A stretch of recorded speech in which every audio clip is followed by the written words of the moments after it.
From inside the warehouse at Oriole Park at Camden Yards, it is the MASN All Access Podcast. Paul Mancano, joined by Brendan Mortensen. Some fresh graphics on your screen if you're watching live on Facebook or YouTube.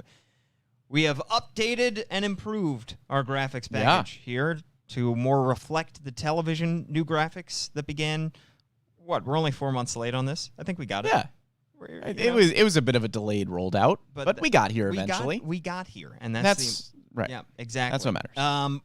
We have so much to talk about. We just had a draft podcast a couple days ago, myself and Tim Leonard, and boy, the topics, the news, the notes are coming in fast and heavy, and we have so much to talk about at the major league level. This is going to be our trade deadline preview podcast because the trade deadline is mere days away.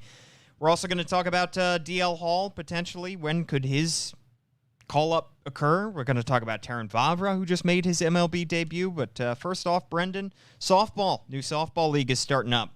Yeah, and that's what the people want to hear about. That is. We had Tim Leonard now join our softball league, and apparently we crushed in our first game, and it just so happened that you and I were not there. Right. So I think that coincidence is correlation here. Yeah, I don't know how I feel about being on one of the better teams in the league. Yeah, we're so used to just being on the worst team where I got used to the underdog feeling, and now I just don't know. Being on the best team. We're used to being the head under the boot. Now we're the boot. Right. You know, now we get to be. What if we're the buzzsaw? What if we're the buzzsaw this year? We put in our time, and I think we deserve to be on the team that takes it a little bit too seriously, and that appears to be what our team is. Yeah, but I don't want to take it that seriously. We don't have to, but I personally can assure you that I will not be. We can reap the benefits of a team that takes it too seriously. This is true. Guys who bring knee pads to slide and such, which we don't. Knee pads, batting gloves. We take it seriously enough. It's not a joke out there. We have gloves. We have, spikes. We have that kind of stuff, but we don't have. It's a little bit of a joke. But we play hard. We do. We bust down the line. You know, we are trying our best, but we just know that at the end of the day, it's just a rec league softball game. Right. Whereas, I don't know if everybody on our team knows that. Remains to be seen. This is life for them. Yeah. Let's hope that none of our teammates have watched this podcast and now decided to kick us off the team for criticizing. For calling them out. For basically calling them hardos. Hardos, yeah. Yeah. Well, that's a risk that we'll just have to incur. I suppose so. Look, we put up the numbers, so what we say, they'll have to deal with our diva personalities because you stick us in the middle of the lineup, we'll rake. Sure. Our past experience speaks for us. Right. Maybe we'll be trade deadline acquisitions for some team if they look to trade us. What a segue. They could get a huge haul. Will the Orioles get a huge haul for one of their players at the trade deadline? So, Brendan, I think that is the first and foremost topic that we should discuss here because got several names that are being floated out there. Orioles are in a position that they have not been in several years, where they are currently above 500 with mere days left before the trade deadline. And typically teams that are in this position, that are in the middle of a wild card hunt, are looking to buy at this point. But the Orioles are in a bit of a different circumstance. Right. And I think that odds are still that they are going to sell at the deadline. Yeah, I still don't think they are going to buy. I recognize that they are close enough in the wild card push where maybe they could buy at the deadline if the goal was to make the playoffs this year. But that is not the goal. The goal is to be competitive over the next few seasons to reap the rewards of the rebuild that has occurred over the last few years and see what the prospects can do over these next few seasons when you're trying to make the playoffs and be a little bit more competitive. Mike Elias is not going to risk the long-term future of the rebuild just because your 2022 Baltimore Orioles are overperforming. Now, that being said, when we talk about the trade deadline, we're talking about teams wanting to add controllable talent because they want to be competitive. They want to add to their already winning ways that season. And this is the first year where the Orioles are a part of those winning ways. They are, and they are a team that right now has overperformed expectations. They're a team that, frankly, could experience a little bit of a regression towards the norm over the last couple months of the season, considering you're going up against, again, one of the better divisions in baseball. Now, they have overperformed. Like I said, they have done a whole lot better against division opponents. They've done a whole lot better overall than we thought they would. So there is some certainly reason to believe that we are wrong, and this team is going to be a better team in the second half than they were in the first half. You look at Adley Rutschman. He's going to be here, assuming he's healthy. He's going to be playing the rest of the last 2 months. They didn't have Adley Rutschman for the first 2 months of the season. He's been a major benefit. Could be getting Kyle Bradish back. Unfortunately, Tyler Wells has gone to the IL, but maybe you'll get a DL Hall come up and he'll improve. So maybe this team could actually be better in the second half than they are in the first half. But that doesn't mean that you shouldn't stay the course here. Because even if this team somehow is in the wild card race going down the stretch, going into September, into the final couple weeks of the season, odds are you're going to be a quick playoff out if you somehow miraculously make the playoffs. Right. I mean, anything can happen in baseball, but once you get to the American League playoffs, then you are talking about a long series against the Yankees, the Astros, even teams within the division. I mean, the Blue Jays, the Rays.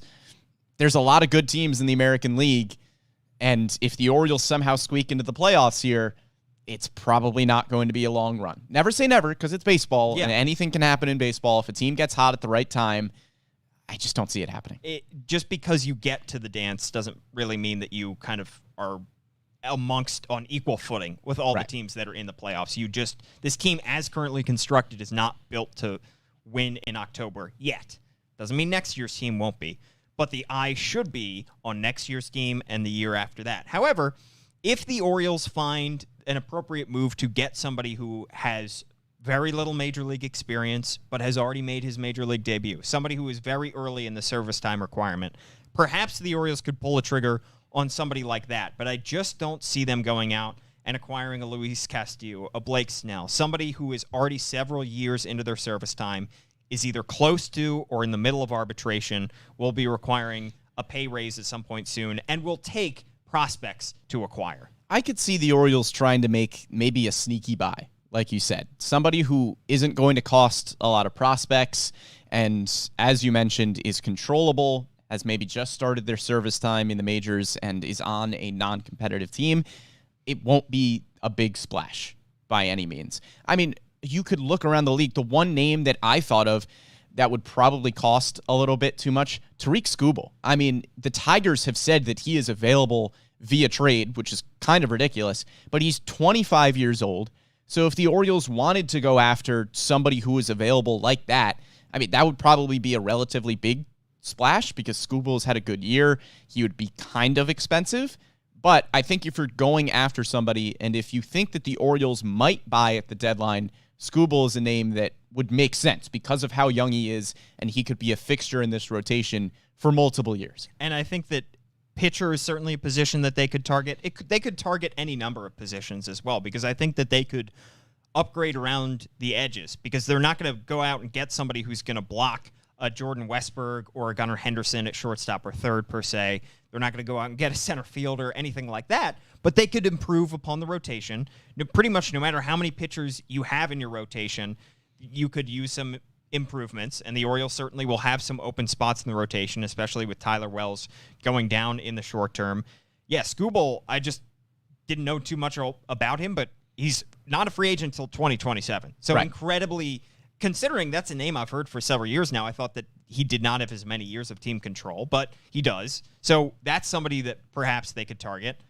But again, if they are going to make a major splash, I think it's going to be them trading somebody. So let's get into who they could trade, who they could sell, as opposed to who they could buy. And I think at the top of the list is Trey Mancini for a number of reasons.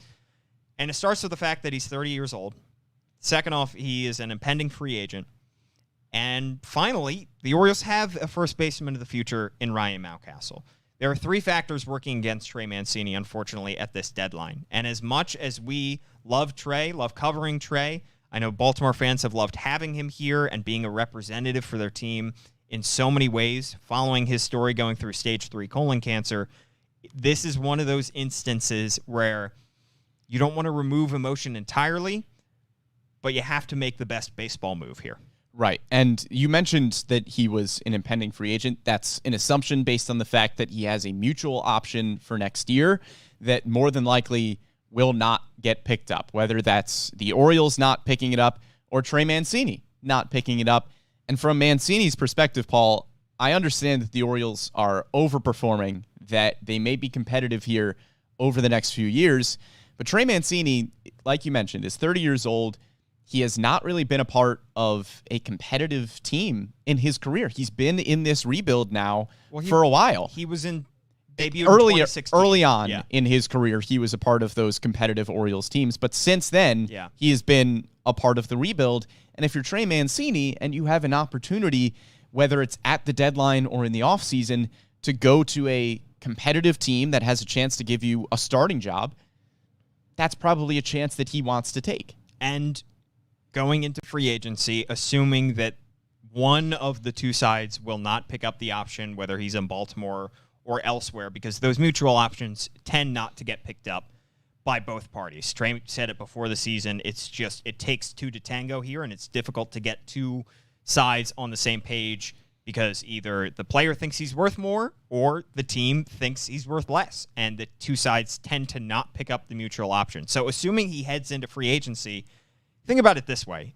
Of all the positions that the Orioles are going to need to upgrade in the offseason, if you were to rank them in terms of importance, first base would probably be near the bottom of the list. Well, designated hitter is certainly last. Absolutely. A designated hitter spot is something, especially with if you are a competitive team making a playoff push and you have 1 through 9 pretty much filled out and just want a slugging DH, sure, then you figure out the designated hitter.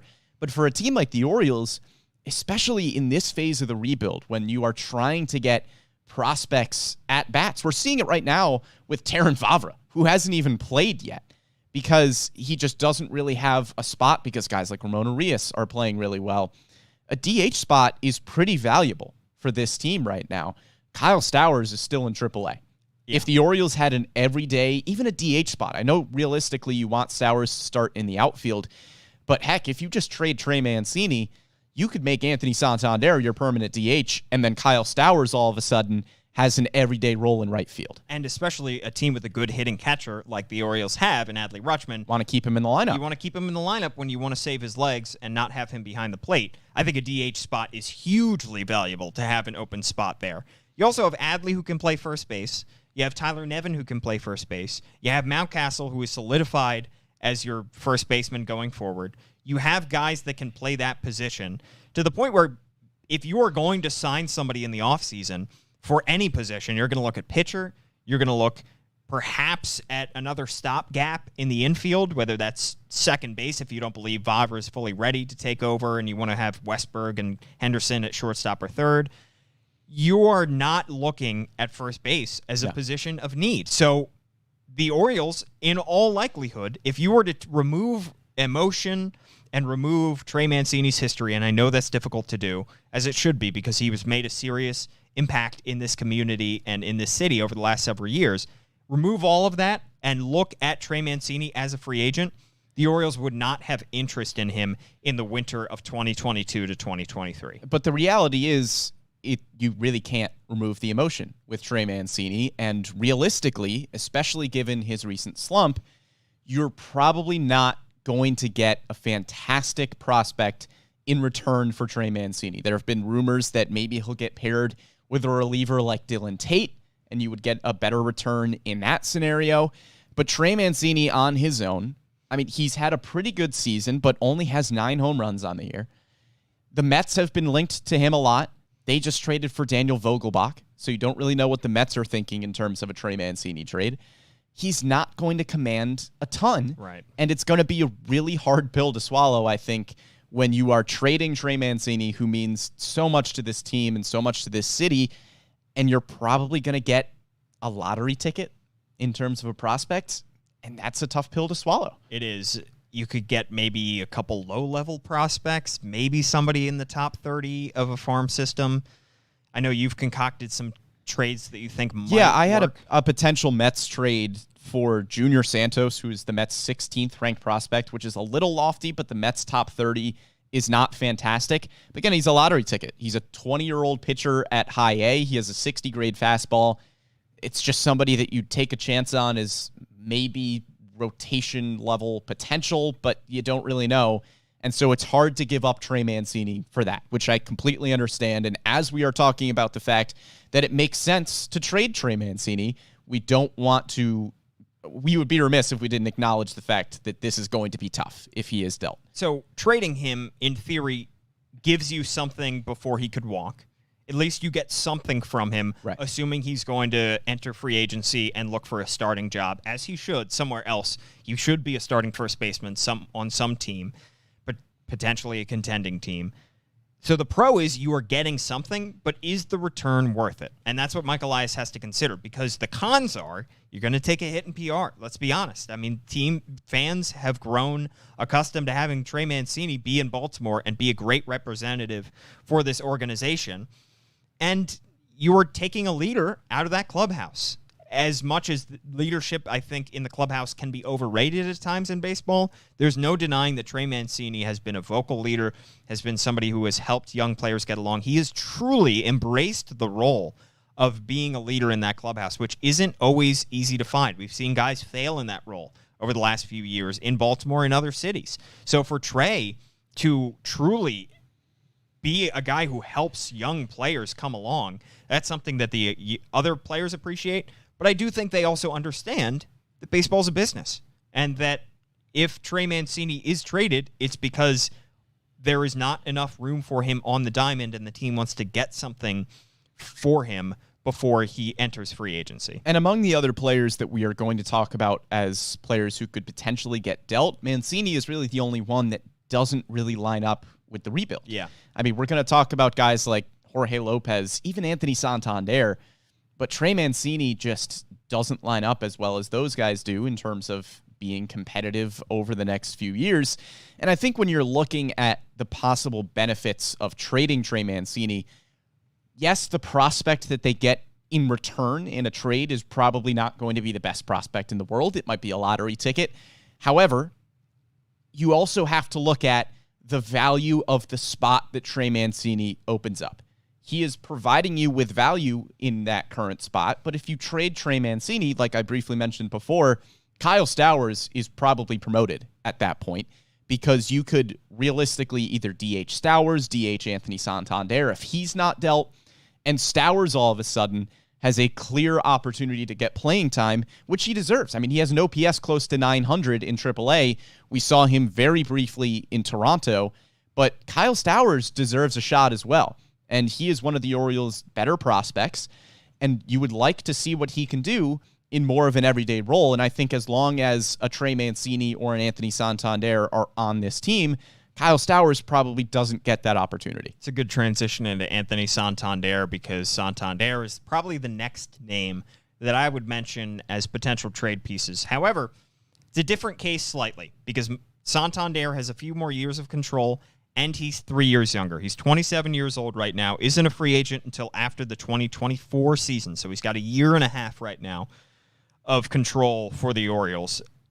The question becomes, how, again, are you getting a good enough value for Anthony Santander to the point where it makes sense to trade him? Because I like Kyle Stowers as much as the next guy. We've covered him since he was drafted 71st overall back in 2019, and his improvements on the farm have been phenomenal. You want to clear roster space during a rebuild for your top prospects. You obviously clear the deck at catcher because you are making sure that Adley Rutschman is going to make his debut, right, and he is going to get everyday playing time. You're going to make sure that you have an open spot in the rotation when you call up Grayson Rodriguez and DL Hall. You might make sure that there's an open spot in the outfield for Colton Cowser, who's considered one of their top prospects, once he becomes ready. However, Kyle Stowers is a slightly less regarded prospect. He's 7th right now in the Orioles system.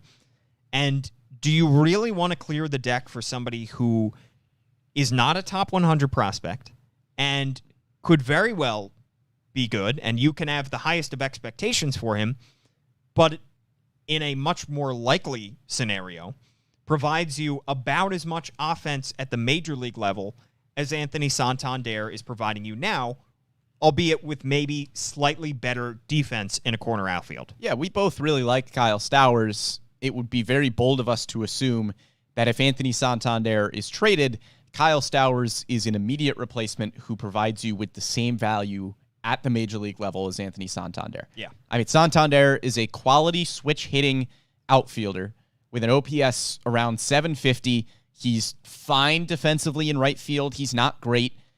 But Anthony Santander is a solid player who consistently hits at the top of the Orioles lineup. And if you trade him, Kyle Stowers is probably not hitting at the top of the lineup. Now, I like Kyle Stowers, and I like Ryan McKenna as well. I don't think there's a huge drop-off between Anthony Santander and Ryan McKenna. There certainly is with the bat. McKenna is not as good of a hitter as Anthony Santander. How much do you value defense in a corner outfield? We've seen how valuable Austin Hayes has been defensively in a corner outfield.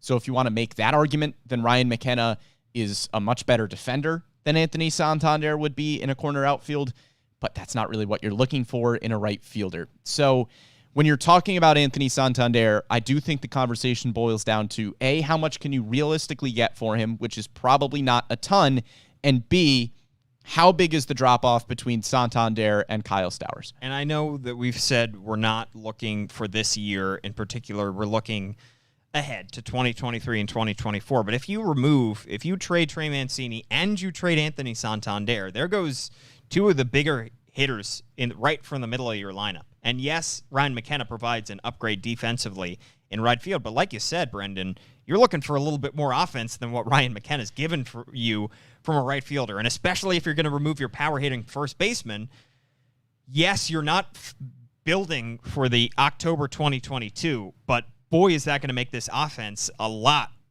easier to get through for opposing pitchers. Yeah, again, how good is Kyle Stowers going to be when he gets called up? That's going to make or break this trade. Because if you do deal Santander, Stowers has to be good. I think, and Stowers has to be called up immediately. Right. I think that the hole opens up pretty much immediately. You can try the Ryan McKenna experiment in right field for a week or two, but ideally, pretty much as soon as this move happens, Kyle Stowers is already on your 40-man roster. Call him up. Get Kyle Stowers on the roster at that point soon. Is he already on your 40-man roster? No. Kyle Stowers? I don't think he is yet. Is he? Well, he would have been added for the Toronto series. But then those guys don't have to be added to your 40-man roster because they are replacements, COVID replacements. So I don't think he is. Fact check me on that. But essentially, Kyle Stowers is right there. He's in AAA. You add him to your 40-man roster. If he's not on your 40-man roster, and you get him up to Baltimore as soon as possible, because I think the benefit of trading Santander is that you have Kyle Stowers ready to start every single day. Kyle Stowers is not on the 40-man roster. Correct. But this is also, I think there's something to be said for wanting to see these guys as well. As we're getting comments on Facebook and YouTube with some wanting to trade Anthony Santander, some not wanting to trade Anthony Santander.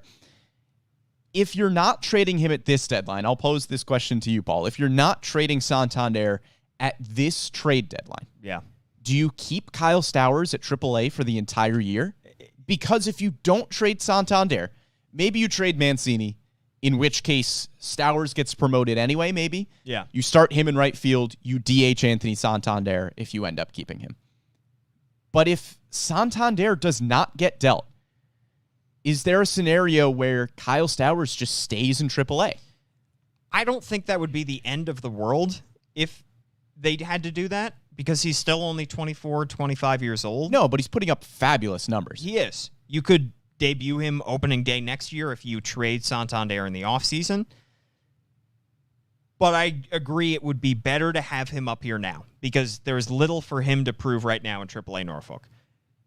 But is it worth getting rid of a 27-year-old outfielder with a year and a half of control just to open the spot for somebody who you hope is better? He's definitely cheaper and he's definitely younger, but you hope he's better. You really don't know until you see him get everyday at-bats. But you learn a lot sooner if he gets everyday at-bats at the big leagues now than if he had to wait 6 months and we didn't see him until opening day 2023.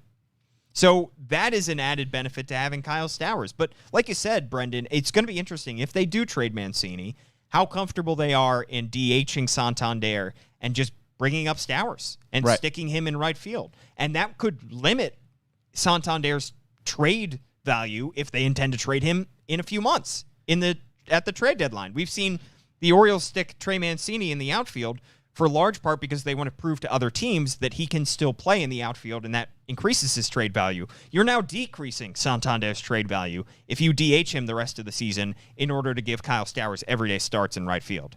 So I tend to lean on the side of trade Anthony Santander.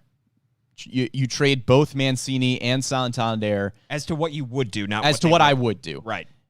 Open up a spot for Kyle Stowers to be your everyday right fielder. He has proved at AAA Norfolk that he is ready for an opportunity at the major league level. You know what you have with Anthony Santander, which is a solid corner outfielder. I think Kyle Stowers has a chance to be better than solid. And for the rest of the year, I am pretty comfortable with a Kyle Stowers, Ryan McKenna, third and fourth outfielder, along with Cedric Mullins and Austin Hayes. That also gives an opportunity to a Tyler Nevin to play some more corner outfield if you want to get Tyler Nevin more playing time. I know he's not one of your top prospects in the system, but he's another one who has just been a little bit too good at AAA Norfolk to keep down there. There's other names at AAA Norfolk as well that I think could get a brief opportunity at the majors. A Robert Newstrom, maybe. Yeah.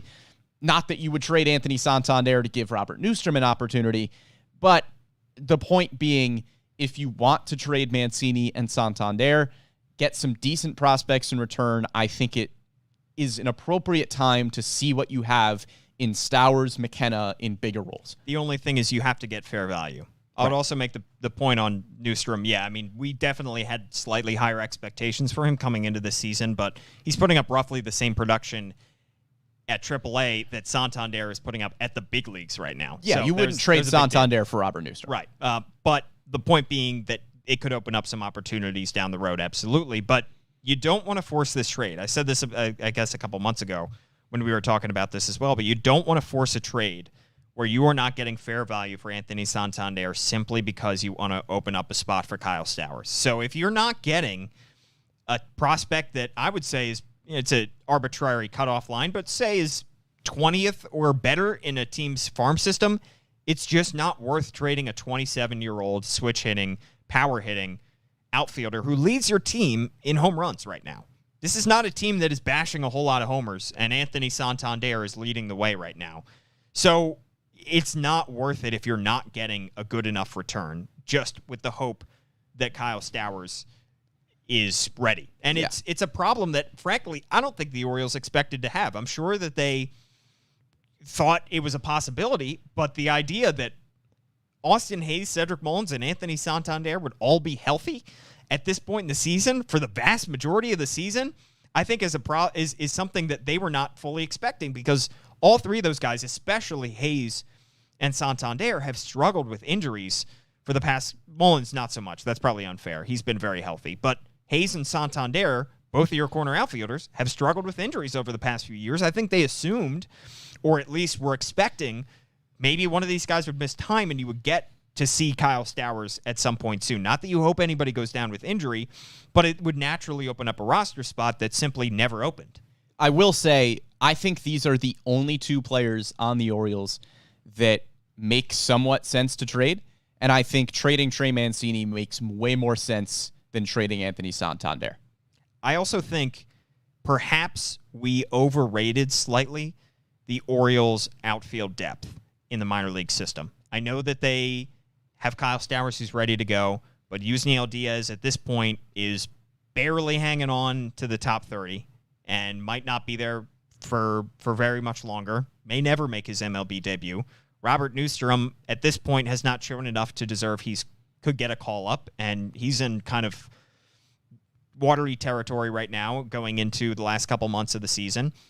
Colton Cowser is still a Double-A. He's still a ways away. Maybe at best he could be called up maybe mid-2023. Well, I think when you mention the outfield depth, it's the current outfield depth. Further away, right? Because than we realize. You have a Colton Cowser, a Heston Kjerstad. Those guys are just further down the line. Yeah. There are quality outfield pieces in this minor league system. Kyle Stowers is really just the only one who is ready to go right now. Right. They're further away, I should say. Yes. And also that goes to show with a lot of the fans who I understand year after year, it felt like the Orioles were taking outfielder because they took Cowser and they took Kjerstad back-to-back and they were looking at the farm system.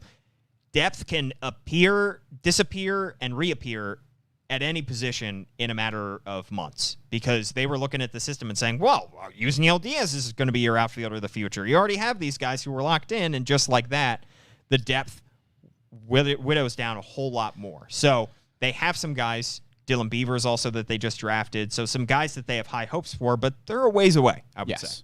Absolutely. All right, so that wraps up a conversation about Trey Mancini and about Anthony Santander. The next names, I think, tend to reside in the bullpen. Are there any other position players that you think that we should discuss as potential trade chips? Not really. I mean, I don't think Rougned Odor commands anything at the deadline. I understand why some fans might want to trade Odor and give that spot to Terrin Vavra, who looks like, at least from his AAA numbers, that he is ready to go. I don't think Odor really gets you much at this point. I don't think he gets you really anything. I don't know how many active offers there would be for Rougned Odor. And I don't really think there's any other names that you would deal. I don't think you're going to move Ramon Arias. He doesn't get you much. No. Jorge Mateo is probably not going anywhere. I think he gives you probably more value here than he gives another team somewhere. I don't think you're touching Austin Hayes or Cedric Mullins. We saw some comments on YouTube have been talking about a potential Pablo Lopez trade. I don't think that includes either Hayes or Cedric Mullins. No. I think you could deal maybe some of your better prospects if you're looking at a Pablo Lopez, but I don't believe that Hayes or Mullins would be a part of that. So those two guys aren't getting touched. Obviously, Hadley Rutschman, Ryan Mountcastle are not going anywhere. I think Arias, you want to see what you have, considering he is playing the best baseball of his career. Are we scratching the surface of something? It's worth finding out, right? Considering how many years of control he has. Odor was DFA'd in the offseason, and he hasn't done anything to improve his stock. So there's probably not many teams clamoring for him, and the Orioles like what he brings in the clubhouse. If he's not an everyday player for the last couple months of the season, perhaps he's a backup second baseman, and you give Terrin Vavra a shot. Yeah, and before the year, I would have told you that Robinson Chirinos might have been a trade chip because he is a quality veteran backup catcher.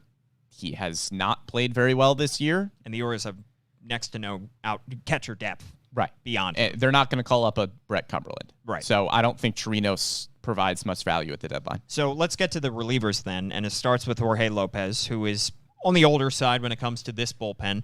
Phenomenal group effort that this bullpen has put through this year, and from guys that you would never expect to be having career years, and almost everybody in this pen is. And it starts with Jorge Lopez at the top, who is their bona fide closer. Gave up an earned run last night after he loaded the bases, but worked out of the jam pretty well, given the ghost runner on second in last night's come-from-behind tie and then loss, unfortunately, in extra innings. Lopez, to me, is the most likely, but I don't think it's above 50%. I think it's a lot lower than 50% likelihood that he gets dealt. I think so, too. I don't think that Jorge Lopez gets traded. I think the real debate here is whether or not it makes sense. Right. Because on the one hand, this is the best season of his career. He's an all-star. Maybe you could make the argument that his value will not be any higher than it is right now. He is under team control until 2025 when he hits free agency. He is arbitration eligible starting next year. You could make a case that if you are going to trade Jorge Lopez, that now is the time to do it, coming off of an all-star appearance and a fantastic first half of the season. But on the other hand, you could also make the case that maybe this is just who Jorge Lopez is. Maybe the stuff is just that good. The Orioles have unlocked something in him as a closer. I know that Felix Bautista has shown a lot of potential as well as maybe a future closer, but there's also a scenario where you just don't trade either guy and you have a fantastic 1-2 punch at the back end of this bullpen for multiple years. Yeah. And if Jorge Lopez is just this good, he has come down to back to earth a little bit as of late. If he's just this good going forward, a reliable bullpen arm is hard to find.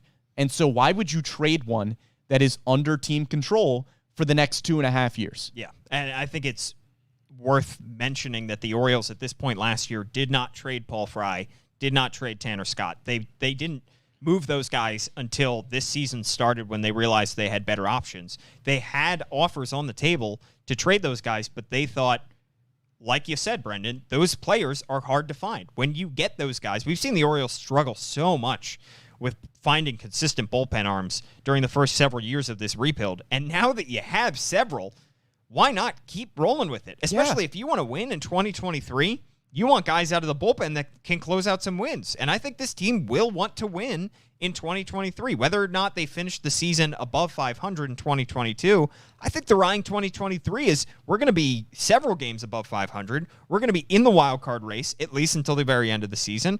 Guess what? We're going to need Jorge Lopez and CNL Perez and Felix Bautista in our pen to close out some wins. This is not your trade deadline of Orioles past. No, it's not. Over the last few years, the bullpen has been excellent. And so if all of these guys are under team control for multiple years, why would you break it up? Right. There's just no point. Right. Why would you mess with a good thing at this point? Right. Because if you, and again, it would be a dramatically different conversation if these guys were on the wrong end of 30, if these guys were impending free agents, but they're not. And whether or not Jorge Lopez has this low an ERA, has this many saves at this point in the season going forward or not, even if he is 80% of the player that he was for the first half for the rest of his career, even if Felix Bautista, this may be the lowest his ERA will ever be, because guess what? His ERA is pretty darn low. It's very rare that you get a reliever who is that good. He may not be that good going forward, but if he's 80% of the current Felix Bautista going forward, that's still a good reliever. And let's be honest, if the Orioles want to compete next year and they trade away a CNL Perez or a Felix Bautista or a Jorge Lopez or a Dylan Tate, they're going to have to be looking to upgrade the bullpen in the offseason. And they're going to have to be either handing out contracts to free agents or they're going to have to be making waiver claims like they did on Perez and Brian Baker this offseason. And do you want to be in that position when you're looking to be a team that's going to win, hopefully close to 85 games next year? We'll see. Now, I want to throw out just a quick argument that is filled with a lot of hubris. The Orioles took all of these bullpen Isn't that all arms. of your arguments? Pretty much. Yeah. The Orioles took all of these not hubris from my perspective. No, maybe I'm if kidding. you are the Orioles. Yeah. The Orioles found all of these bullpen arms essentially for free. A lot of these guys were DFA'd, waiver claims, just wherever. They do not have anybody in this bullpen right now making a lot of money. If you're the Orioles, is there part of you that says, sure, trade Jorge Lopez, we can do it again? That would be like a Tampa Bay Rays thing, where they're like, we will just, you want Blake Snell? We'll turn another. Fine. We'll get Shane McClanahan. He'll be better. We'll turn another pitcher into a Cy Young contender. But legitimately. But I think they only do that because, one, the Rays have proven that they can do that year after year after year, and they are not in a position that the Orioles are in where they are still learning exactly what they have in their farm system and learning the process that they're going through. It takes a lot of hubris to be on that side. And also, the Rays are doing that because they have to, because they can't afford to keep the guys that they have who are good in-house. So they are doing that because they know they can't pay a Blake Snell. They know they can't pay some of the guys who are been proven to be good. If you're the Orioles, we've talked about year after year, really since they started this rebuild, that they will shell out the money once they have guys who are deserving of the money. Right. And they are in a winning mindset. So to me, that's like, it's the argument in the NFL that you get of if you're a team, do you just trade your quarterback before he finishes out his rookie deal and you say, let's just go ahead and draft another quarterback and not have to pay somebody hundreds of millions. It's just, it takes a lot of guts to believe that you can pull that off, that you can make lightning strike twice. I agree. I just think there's probably some small part of the Orioles that goes, our bullpen is pretty much made consistently of guys that we claimed and just kind of got off the scrap heap, and we can do it again. We can make good pitchers out of these guys. They could. They're doing it now. I mean, Austin Voth has been really good for the Orioles this year. I mean, they're going to need bullpen depth in next year, in 2020. They can do it again to add talent to that bullpen, but you don't have to trade away your current pieces, especially considering what are you going to get that is going to be, are you going to get somebody who's going to be better than Jorge Lopez? Probably not.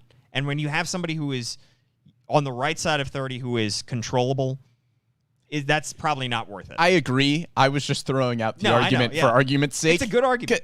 There's got to be part of you. There is. it's at least good to see that the Orioles are making so much of waiver claims of guys who are signing, minor league deals in the offseason. It is impressive, and it's it's encouraging going forward, because then you think about what happens when they really get to mold some actual top-end talent, like they will over the next couple of years. So that pretty much wraps up the bullpen conversation. I think let's drop some expectations, some predictions on who we think. One more bullpen name real quick, Dylan Tate. Sure. That is a name that has gotten floated around. I don't think the Orioles should or will trade Dylan Tate. It's another guy who's not going to hit free agency until 2026. He is under team control for a while. I understand the argument that because he has team control, it makes him more valuable, but it also makes him valuable to the Orioles, who are hoping to compete over the next 2 or 3 years. You keep Dylan Tate. This is the best year of his career. He is under team control for 3 more seasons. Keep him. Yeah, and relief pitchers tend to not make a whole lot in arbitration, period. Right. I mean, if once he gets to his arbitration years, what's he going to make? $1.5 million maybe for the first year or so? The only way I see Dylan Tate or Jorge Lopez getting traded is if you aren't happy with the return that you get for a Trey Mancini, and you want to pairing them with Tate or Lopez all of a sudden makes that return a heck of a lot better. Or you get a great offer like the Orioles got from the Marlins in the Tanner Scott, Cole Sulser trade, where they got a very high compensatory pick, competitive balance round pick that you really can't, turn down at that point. Sure, I get that. I don't know how many of those offers are going to be out there. All of these scenarios are contingent on the fact that if an offer blows you away, you take it. Right, of course. Yeah, if somebody is really enamored with one of your relievers, then you pull the trigger. Right. But, doing a full-scale clean sweep of the bullpen just doesn't make sense to me. Trey Mancini. We had that Birds game, Brendan. Yep. 100 birds. If you had, you're just doing percentages, essentially. How many birds would you put on him getting traded versus him not? 2 weeks ago, I would have said 99 birds that Trey Mancini gets dealt. Because of the recent slump, I don't think it's going to play a ton into Trey Mancini's trade value here. Because of the recent slump, maybe the Orioles are just not satisfied with any return they get back and just not taking the PR hit, and just having the second half of Trey Mancini, even if he walks, isn't worth getting a prospect that you don't really care about. Yeah. That's where I can see maybe 10 birds that he doesn't get dealt, but I still say 90 that he does. Okay, I say 80-20 that he does get traded. Anthony Santander, I tend to go the other way. I think we're going to disagree on this. I have 30 birds that he does get traded, 70 that he does not. I think it's more likely that he stays. I think I would put a 45 that he gets traded and a 55 that he does not. So I would still lean towards him not getting traded in more likelihood, but I think it's a toss-up. What is the line with which you would not accept a Santander deal? If a team offers you their 29th best prospect in a mediocre system, you're not pulling the trigger on that? Even with you throwing a couple recent international signees? I think you need at the very least, a top 25 prospect for Anthony Santander, because I think it needs to be at least a solid combination of a decent return and opening up that spot for Kyle Stowers, like we mentioned, which has value in and of itself. Jorge Lopez, birds he gets traded. 10 he gets traded, 90 he stays. I would go 20-80. I think there's a slightly higher % chance. Anybody else? Everybody else is probably below 10. Dylan Tate, I would give a 10 as well. 10 he gets dealt, 90 he stays. We've seen I don't know if there's anybody. Jordan Lyles, I would put like 5 birds that he gets traded. I don't really know if there's anybody else that could get dealt here. Also, what have we learned from Mike Elias over the last couple trade deadlines? He makes moves that nobody sees coming. Right. I did not see the Orioles trading Miguel Castro 2 years ago at the trade deadline, a 25-year-old reliever. Freddie Galvis. And they did. Freddie Galvis. A hurt shortstop. Who was injured. No, we did not predict. We were talking about Paul Fry and Tanner Scott for months. Right. And then Freddie Galvis gets dealt seemingly at 4:05, but obviously minutes before the trade deadline. Trade deadline's a little bit later this year, not just date-wise, but time-wise. It's August 2nd, it's Tuesday, and it's 6 o'clock. Yeah. we're going to see a lot of lineups have to be scratched at the last minute because players are going to be on the move. I'm not quite. I guess it's going to be major hug watch, Paul. But yeah, I guess they did this because for primetime purposes, you were suggesting? I think so. I mean, you want to generate buzz around the trade deadline, right? And you don't want to, but I don't know. Isn't the NBA like the middle of the afternoon, and the NBA always gets a ton of buzz as well? Yeah, I don't know. I don't know. It's going to be strange because you're going to have a lot of 7 o'clock games on the East Coast for Tuesday games. And you're going to see probably once lineups are announced in the afternoon at some point, who's not in lineups on trade deadline day. It's going to be interesting. And there are bigger names out there that are not on the Orioles who could be on the move, as we know. So it's going to be fascinating to see over the last few days exactly what happens there. One more thing I also want to mention, because a lot of people are talking in the comments about keeping the momentum going. Momentum, to use the oldest baseball cliche, or one of them, is the next day's starting pitcher. And how many times have we seen teams lose momentum for seemingly no reason? Often it doesn't take a catalyst to drop a team's momentum. I look back to 2017 when the Orioles acquired somebody at the deadline, and they ended up not being able to, and they went on an incredibly hot August, and then they totally fell apart in the month of September. So they were about as hot as you could possibly be in the month of August. They got themselves back in the AL wildcard race. I believe they swept the Red Sox up at Fenway on Players Weekend in August, and then out of nowhere, they just completely fell apart in the month of September. So momentum can happen like that. And I'm not saying it's going to happen to the Orioles, but it is possible that the Orioles lose whatever good vibes are going around right now, and they come back down to earth a little bit. I mean, we've seen the Red Sox go from incredible lows to incredible highs to incredible lows again. Right. So the Orioles are riding the wave for as long as they can, but that doesn't mean that they should lose sight of the long term simply because they're one of the hotter teams in baseball right now. And another possibility, Paul, we talked about Tim Beckham. Sorry, how could I forget that? Yeah. In 2017, they acquired Tim Beckham. He played lights out for about a month, and then the magic just disappeared in September, and that was the beginning of the end of that era of Orioles. Sorry, go ahead, Brenda. No, I was just going to say one kind of overarching theme here as we are at the midpoint of the season. We talked about it with the MLB draft, where the Orioles needed to get a slam dunk with the number 1 overall pick in Jackson Holliday because they would not have the number 1 overall pick going forward. I think it's entirely possible that, much like the draft, where we knew we weren't going to be talking about the draft in the same way that we were for probably years down the line, I think it's entirely possible that this is the last trade deadline where we are talking about the Orioles like this for a while. Yeah. Because if things go according to plan and this team is more competitive next year, we could see the Orioles as buyers at the trade deadline. So I think it's entirely possible that this is the last year we see the Orioles sell. I think it's highly possible as well. All right, a couple other topics that we teased off the top. DL Hall. ERA is still a little bit inflated. I know fans are clamoring to see him. I know Tyler Wells hitting the IL certainly will heighten the anticipation for a DL Hall debut. But he still has a 4.45 ERA. He got rocked last time out. Crushed. What was it, 2/3 of an inning? 2/3 of an inning, 6 earned runs. Not good. And I know that they gave him 1 inning coming out of the All-Star break, and there was concern that either he was injured or, on the other flip side, that they were getting him ready for a call-up. It looked like that, and the Orioles said that that was just a natural part of their plan as they go through this process with all of the pitchers as they build their arms back up. The strikeout numbers are ridiculously high. AAA Norfolk, 15 per 9. That's all well and good. The walk numbers are still a massive concern, and it is a hump that he still cannot get over. 5.3 walks per 9 is simply too high a number to get him up to the big leagues right now, Brendan. I think he's close to getting called up regardless of the walk numbers. I think the stuff is good enough where maybe you'll live with it. I mean, we saw Felix Bautista. I know it's different, but we saw Felix Bautista get called up as a reliever with, insane walk Even numbers. Higher numbers, yeah. Right.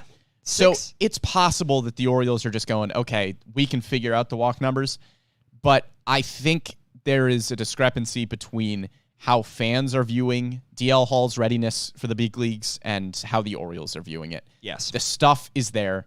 He's got to command it. Yep. It's just not there yet. It's probably a mental improvement more than anything Right. that is needed. And he's made strides in that department that Elias has noted, but strides are yet to be taken. And bad outings happen. I'm not saying that he's not ready just because he gave up the 6 earned over 2/3 of an innings. It doesn't help. No. So we'll see him at some point. I still expect we'll see him in 2022.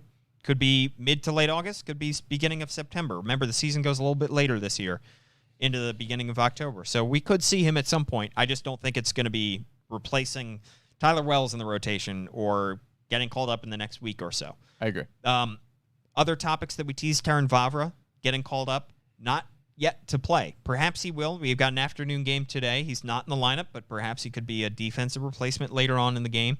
Orioles are trying to win the game. So they are going out there and they're not clearing the deck for Terrin Vavra. They're not opening up a roster spot for him. They needed a second baseman with Jonathan Arauz going to the IL, and Terrin Vavra is that guy for right now. I think it's telling as well when we've talked about prospects like Kyle Stowers and Terrin Vavra. Kyle Stowers didn't start every game in Toronto. No. Terrin Vavra has yet to start in Baltimore. So I know that we are excited about these prospects, especially when they are on the better half of the Orioles' top 30. But this is not a top 5 prospect in the system. This is not a Gunnar Henderson or even a Jordan Westberg. This is somebody that the Orioles probably view as a solid piece, not an excellent piece, maybe not even a starter at the big league level, because as of right now, Brandon Hyde is going to put the best lineup out there. The Orioles are trying to win games, and as of right now, Brandon Hyde clearly does not believe that Terrin Vavra gives him a better chance to win baseball games than Rougned Odor. And it's not like he hadn't been trying to win games in the past. He had been trying to win every game before, right. Brandon Hyde had. But at this point last year, the Orioles were on their way to securing the number 1 pick in the MLB draft. They're not on their way to doing that right now. So they're not in a position, they don't have the luxury of being able to throw somebody out there every single day who is just, they don't believe is fully ready for the bigs. They don't have time to watch Terrin Vavra struggle and go through all the natural struggles that we expect from a rookie second baseman. They just don't have the ability to do that right now. They have to go out there and try to win some baseball games, and if they believe somebody else gives them a better chance, they have to do it. That doesn't mean that Terrin Vavra can't be a starter eventually at some point in his career, but he's still 24, 25 years old, and they believe that the guys they have on their roster right now give them a better shot. I am a little surprised that he has not started, especially given how Rougned Odor has been playing. Yeah. I think there is a chance that Vavra gives you a better chance to win starting at second than Rougned Odor does, but clearly Brandon Hyde doesn't believe that right now. Interesting, too. Vavra gets called up. We saw Jahmai Jones, who left the organization, ended up signing with the Dodgers. I thought he was going to come back on a minor league deal to the Orioles. They appear to have moved on from him entirely. That's kind of wild. It is pretty crazy. Yeah. He needed Tommy John, so he was done for the year. The Dodgers take a chance on him. A good chance. Chance. He was still, he had a decent amount of promise. I mean, he wasn't the top 100 prospect anymore, but it was still somebody that, at least in the Orioles farm system, I still had hope for. And at this point last year, we were talking about Jahmai Jones in a similar way that we're talking about Terrin Vavra right now. Right. He was regarded almost as highly. Vavra's 12th best prospect. Jahmai Jones was in the 15, 17 range at this point last year. Young prospect, 24 years old at that point. So we'll see what happens with Vavra over the next coming days. We'll see what happens on the trade deadline. We hope to have plenty of trade deadline coverage coming your way. MASNsports.com, the MASN app. You can catch the podcast on Spotify, SoundCloud, Apple Podcast, Google Play. Brendan, we just hit average of 5 stars on Spotify. Whoa. MASN All Access Podcast. On accident? Went from 4... I guess my mom made a bunch of different accounts. Yeah, just a lot of burners. 4.8 all the way up to 5.0. That's huge.